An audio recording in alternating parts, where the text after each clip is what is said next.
Ang Bangsamoro at saka ang mamamayang katutubo ay tumututol dito sa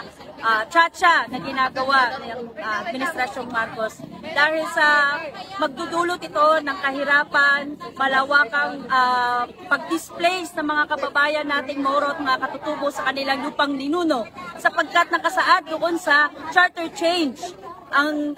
mga katagang maaaring makapagpalayas sa mga mamamayan natin, lalo na kung ang ilalagay nila ay o pahihintulutan nila ang 100%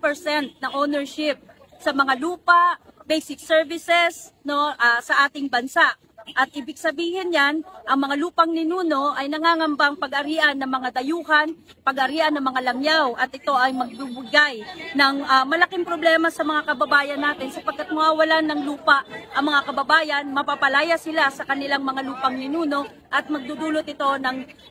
malawakang kahirapan sa mga kapatid ninyong Bangsamoro at saka mga katutubo. At isa ring magiging epekto nito, pag kami ay nawala sa aming mga lupang ninuno,